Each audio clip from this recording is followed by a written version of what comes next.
Hello everyone, my name is Charlie. I'm an emergency department nurse, and today I want to talk to you about room readiness.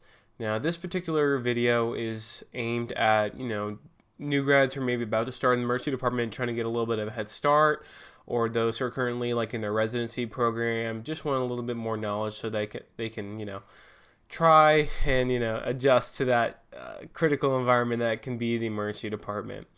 So to me, room readiness is essentially having the equipment you need whenever you have a new patient, essentially. I'm not saying every patient is going to be dying or at death's door, but at least being able to, get your vital signs in a very pertinent manner, or if you do have a decompensating patient, all of a sudden you have the most important equipment that you need to address life-threatening issues then and there.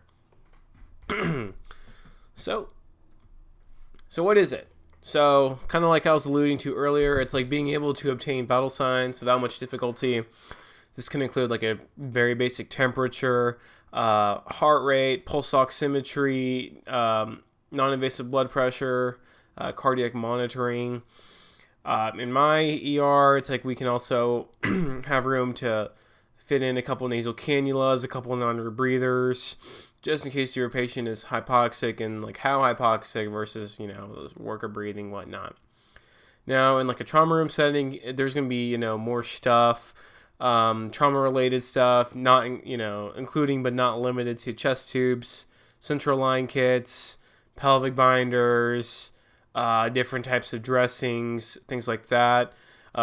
Then patient, intubation supplies, a crash cart, rapid infuser, an IV cart. This all really just depends on where you work and how they set up the equipment there.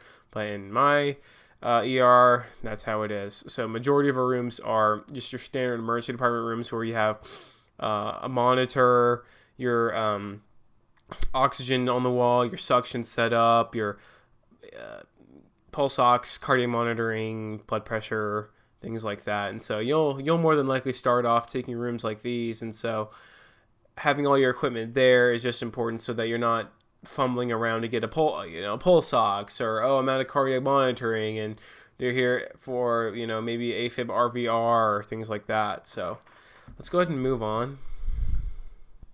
So like I was talking about earlier, your standard room setup. This is kind of similar actually to what we have in my emergency department. As you can see here, you have your IV with IV pump with an IV pull. We have like the Stryker stretchers at our ER where it's like, towards the head of the bed, there is a pull that you can hook up the pump to in it, whatever fluids that you're running. You can additionally see a monitor up in the top there. That's where you'll get your information like pulse oximetry, which can, obviously get your oxygen saturation. You can also get a heart rate as well with the pleth. You also get your non-invasive blood pressure monitoring and your cardiac monitoring. Now, in our trauma rooms, at my place, it's 5 lead for trauma rooms, but it's 3 lead for just your regular rooms. Additionally, you can have end titles set up. Where I work, it's not every single room has end title boxes in the rooms, but they're available. And if we're doing something like a conscious sedation for a shoulder dislocation, we can just grab a box and just put it in there. You can also see that there's suction right beneath the monitor. That's a very important thing to have, because the last thing you want is your patient is producing copious secretions, and you don't want them to aspirate on that. Or, you can also hook up a PureWick to these things as well. It's always a good idea to have. If you're doing an NG tube, more than likely your patient's going to be on low intermittent wall suction, so you're going to need suction on that wall as well. You can additionally see the oxygen, the Christmas tree, the medical air, things like that. Right next to that is like the essentially the call bell, from what I understand. Ours looks pretty similar to that. There appears to be some sort of equipment cart. That's not in every room that we have. Those are usually in our outside areas, more for communal access, so to speak. But listed on the right is just like important things to have. Your monitors, your suction equipment. Another thing I didn't touch up on, the bag valve mask. We use ambu bags where we work, and you get that a patient may take an unexpected turn for the worse. And the last thing you want is to not be able to give rescue breaths to someone just because you haven't stocked your ambu bag. Yeah, we talked about the other stuff like nasal cannulas, non-breathers, IV pump and pull. Now, I feel like trauma rooms may vary. This varies quite a bit from our rooms. These appear to be more of an open concept, but what I like is that a lot of the equipment that we have is in this area. So as you can see, there is a monitor up there. It appears to be a Philips. Don't quote me on that. It's up there in the more in the top left. Trying to see what else we got there. And that's, of course, putting your patient on the monitors when they're a trauma patient is important. I can also see some various equipment carts. I could see a level 1 rapid infuser. I see on the far right, you may not be able to tell very easily, but it's a glide scope. Glide scope, obviously, video laryngoscope for intubation. Anytime this is a critical trauma patient, then again, possible intubation for airway protection, things along the line of that. And so in these trauma rooms, there may be IV and supply carts that may not be in your standard rooms. Typically, there will be a crash cart. Additionally, airway and airway-related supplies like your glide scope, trauma-related supplies, chest tubes, pelvic binders, cordis lines, things like that. That's definitely not everything, but some things that may be in there. And your rapid infuser like the level 1 or a Belmont, it just depends on what your facility uses. So why does it matter?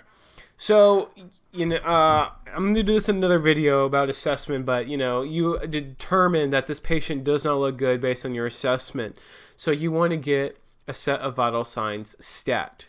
And so you have all the equipment that you need to promptly get vital signs.